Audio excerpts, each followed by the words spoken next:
Hey everyone, Patrick Beja here, and I wanted to give you my impressions on why I think Overwatch is such a cool game. It's been about a week, a little bit over a week since the beta started, and I have been playing it nonstop. And I basically, any time I have to play, I'm going to be playing Overwatch, and when I'm not playing, I'm probably going to be thinking about playing. The thing I wanted to do here is to tell you why it I like the game so much, and I like it quite a bit, as you can guess. So I've divided it into a bunch of different points, and let's get into them. The first one, which is essential because Overwatch is probably going to be aiming for a different type of audience, and I'm in a private game here, just so you don't have to worry about other players killing me repeatedly. The first point is it is incredibly easy to get into if you are not a FPS professional, or even if you haven't gotten deeply into that type of game before. One example is that there are absolutely characters that you can play even if you can't aim very well your reticle. A lot of people think of the support characters like Tracer, who's going to heal a lot, like she's this one. And I said Tracer. I meant Mercy, obviously, or Symmetra, who's going to be placing turrets and placing teleporters, or even Lucio, who is going to help his team. I can show you that here with the music that he plays. So here he makes everyone around him go faster. And if you do this, he's going to heal everyone around him. So he can shoot as well, of course, and there's some really cool things he can do with his gun, but I'm not going to get into that. What I want to show you is one character that is easy to play if you don't know how to play FPSs, basically. You have Junkrat, who has this grenade launcher, and you go like this and you aim in the general direction of your enemies and it blows things up. He also has a mine that you're gonna throw and detonate with the right mouse button, and working in conjunction with that, he has a trap that's gonna immobilize his enemies that go over it for a little while. So this is just one example. Let me give you maybe another one of a character that is very easy to get into. That would be Soldier 76. Yes, he needs to aim at stuff, but he is very, very stable, and he has a rocket launcher with the right mouse button. It has 8 seconds cooldown, which is not too much. He can also sprint. So this is kind of familiar for people with other FPSs because, or if you've played a little bit, because other characters don't have a sprint usually. He also has a healing ability that is on a 15-second cooldown. That's not too long, but it heals him and everyone else. And on top of that, his ultimate is going to be something that auto aims for you. So that is basically a very well-rounded character that is very offensive. He's independent, so you can get out and do some damage. So even if you're not like the super precise Widowmaker sniper that is going to be hiding in a place, you're gonna go, I don't know, here and be waiting for people to show up right here and never move from your spot, or move just a little bit, or basically if you don't aim super well, you're not going to be contributing to your team. But with the others, you're absolutely going to be contributing to the team, whether it's through support or through easier to play offensive or damage characters. The other thing is the character's diversity. And by that I mean there are so many different styles to play that you're never going to get bored. I mean, it's going to take you dozens of hours to get bored. there's 4 different roles. So offense is going to be doing damage, defense is going to be protecting a point, usually more or less. Tank is going to be soaking up damage and taking the objectives, because you need to stand somewhere to take an objective in this game. And those ones are going to be able to stand there for a long time. And support is going to heal and provide other types of mobility support. And these, even in these these different categories, the differences between the characters are staggering. I mean, you have McCree, who's, by the way, he is a cyborg cowboy. You can see his left hand is is a robotic hand. So he's not just a cool cowboy, he's also a cyborg type of dude. So he's going to be staying on the ground, and he's going to be shooting his revolver, and that is a super, he has super cool abilities, like right button is going to fan the gun, but if you do his left shift ability, you're going to recharge. So what you can do is basically fan the gun once, roll, and then do it again. So it goes like this. And that just sounds awesome. His ultimate is also awesome. I'm not going to get into it. But so that's one.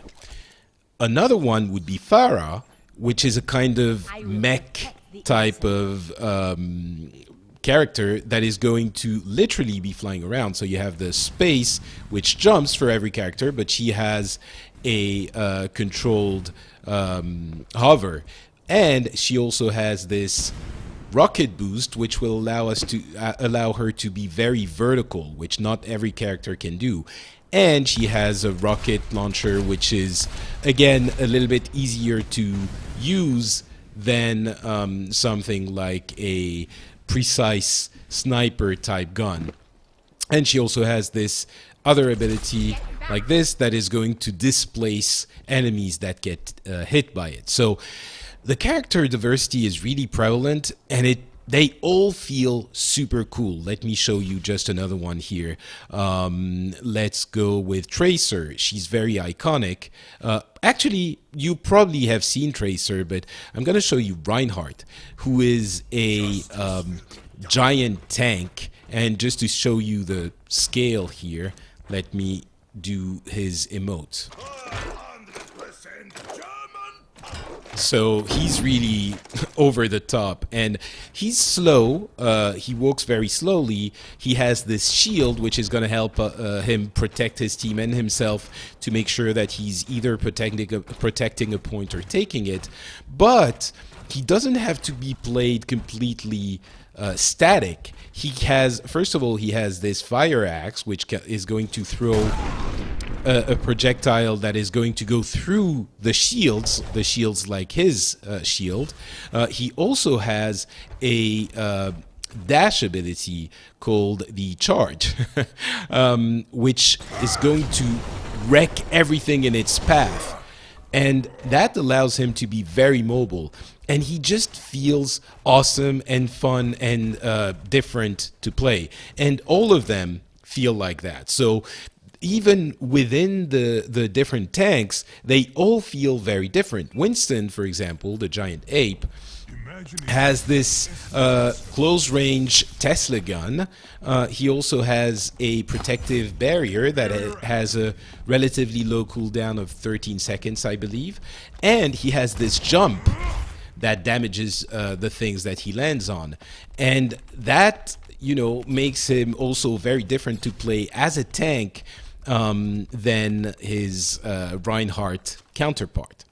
So that's the character's diversity. The other thing is it fosters cooperation, and as much as possible in multiplayer games, positive atmosphere. The game is going to end here. We're going to start another one just so I can show you stuff. But I changed sides. So it fosters a positive atmosphere. It really does. Well, as much as it can, right? It doesn't have a kill feed, and it doesn't have a kill death ratios, right? That is not the important thing in this game. You don't worry about how much you kill the other people. What you need to do is take the objective, and it's not going to reward you, especially for killing other the opposing team. It's going to reward you for contributing to the team effort, which really anyone can do, whatever their role is. So that helps in the idea that people who are going to just go off and do their thing, I mean, it doesn't force you to play with your team, but naturally it's going to come, because if you go off and do your own thing, either you're going to play a very specific character, which is going to contribute anyway, or you're going to not do much, and that's not going to be fun for you. So that is really an excellent way. I mean, it does work somehow. Maybe it's because it's a limited beta. Maybe it's because we don't have the wide population of people who are frustrating to play with yet. But I think they're managing to do it relatively well already. Another thing is that the balance is really good. Contrary to what some people might think, it is actually very good. The balance is difficult to understand at first a little bit, because it's all about attack and defense. And I would say, when I say really good, I'm saying it's it's not completely unbalanced, which is what some people think when they first start playing the game, because defense seems overpowering. So, for example, in most games, in all games, you have to defend a point and the other team has to attack it. So here, there would be a wide area that you have to capture. And when you are part of the attack, you start all the way over there. And when you're part of the defense, you start all the way over here, right? At the point where I was that way. And the defense has a lot of time to set up. And the attack is going to be coming here at this choke point, which seems very difficult to get over, because the defense might be doing some tricky things, like using Bastion, which has a turret mode like this, and they're gonna find a corner somewhere, and you see Bastion here, right? And he's going to be finding a corner here and putting himself in turret mode with a shield. You see he has a shield here, and he's going to be wrecking everything in front of him. And that's going to be very difficult to get over. But if you end up finding out where he is, you're going to be able to use, for example, Reaper, let's say, or Tracer, let's say. And Tracer, she's going to be incredibly mobile. She has this teleport that she can do 3 times. So you get here, you see that Bastion is set up somewhere here, or somewhere, here, or, maybe they have a Bastion here and a Bastion here, and you're gonna think this is impossible for us to get by, because if we go from here, we're gonna get destroyed by this Bastion, and if we come from here, there's either one over there or one here that's gonna cap us. But if you play the right character, you can play, for example, Tracer, and she goes super fast like this, and she can destroy him here, because Bastion, when he's in turret mode, he's not mobile at all. He can be here and maybe turn, 90 degrees from here to here. So if Tracer arrives here, he really can't do anything. In 1.5 clips, Tracer is gonna have taken care of him. But that's not the only character that can do that. Farah, for example, with the rocket boost that she has, is going to be able to be very vertical. And she's not the only one, but she's going to be one of the characters that can be very vertical. So she can probably, go like this, and jump over the bastion that would be below here. And if bastion is there, she might have to do another approach. But basically, there are ways of getting over it. And as these offensive characters, your primary job, your only job, if there is a well set up defense, is going to be to take it out. It's not going to be to go around and be an idiot that is going to be killing whatever McCree or whatever other offensive character is going to be running around. Your job is going to be to take out their defenses. And if you do that, if you have a couple of characters that do that, maybe you have a tank that is going to show up here on your team, on your attacking team, and soak up the damage and make sure that they're focused on him. And then you sneak past, over here, and you go at the place where Bastion is set up. So that is how people think that defense is overpowered sometimes, but it's really not. It's just a question of counter and counter and adapting to your enemy by changing characters when you need to, or doing what you're supposed to be doing to destroy their defense. And there is always going to be a character that can do that in the style you love. So I showed Farah just now, but maybe you don't really like Farah. Maybe you want to play a slower, more deliberate character like the very angry teenager Reaper, right? He drops his guns and he takes out new ones. He's super awesome. So you're going to be, for example, there's a bastion over there. You're going to be doing, coming from here, use his left shift, which makes it invulnerable for a little bit. There's a bastion there. There's a bastion here. So he's here and he's going to be doing this. He's invulnerable. He comes here and now he's past the main portion of the defenses, and he can come right here and take out the bastion that was ruining your life here. He could also use his other ability. For example, if there's one here, one there, for example, he's gonna use his teleport and teleport right here. It takes a little bit of time. You have to be hidden, but obviously it's very possible. So I think defense has a little bit of an edge right now. Maybe it needs to be corrected, but it's only been a week of the beta, so I think it's actually just an artifact of the different type of gameplay that people are not used to. Another thing I really like is that it automates a lot of the communication. So you can focus on playing the game and not necessarily so much on telling people what to do. So for example, if you have two characters, you and another one, let's say Tracer is right behind me here. So we start going here, we start attacking, and we show up here, and Tracer sees that there's a sniper, because on her screen she sees it. There's a sniper right here. She's gonna say in-game sniper, right? Or let's say there's a sniper right here that is hidden in this little spot and trying to get us from here. She's gonna say behind you, and that is going to give you the information that there's someone behind you that you should pay attention to.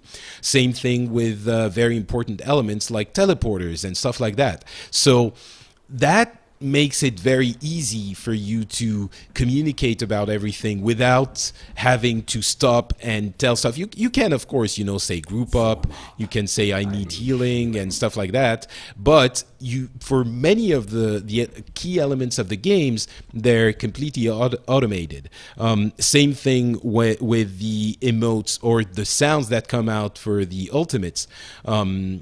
So yeah, for the ultimates, for example, you can say my ultimate is ready, and he's gonna say it if it is. So let's attack soon. And if everyone replies, it's gonna be easy to start attacking.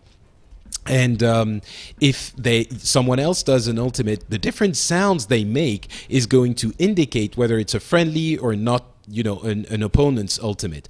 And that helps the thing a whole lot to play the game basically it makes it easier to play the game, and it fosters teamwork. That is something that is very palpable, I think, in the actual game.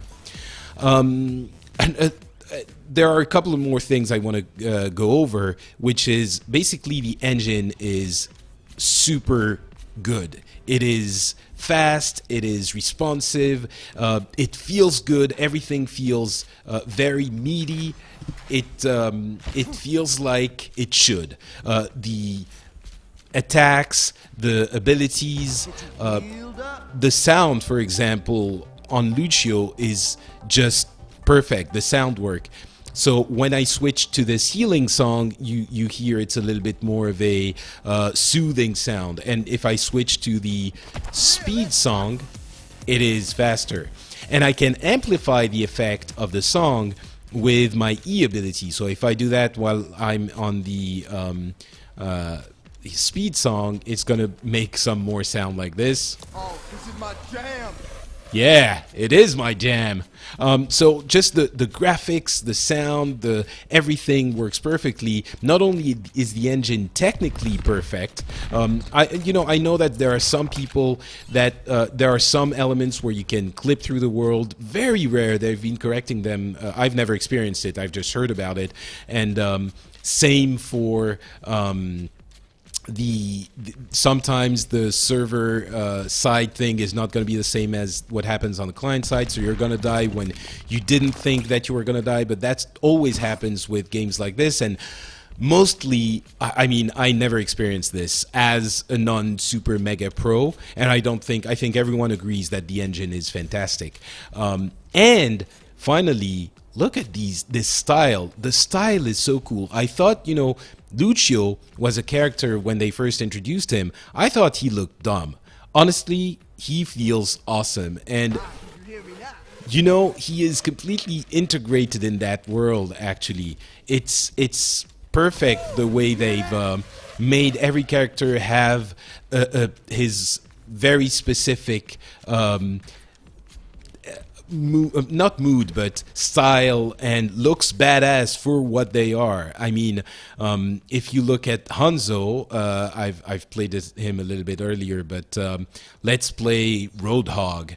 Roadhog is this giant, horrible-looking thing, and he does, he does have things that make him look and feel awesome, like his hook thing, right? That is going to be making you feel like you're a badass, and it exists in many other games. I mean, Blizzard games especially has a focus on concentrated coolness, where I think in WoW, in World of Warcraft, it's a good example of every class feels very overpowered when you play against it. There's this feeling here too.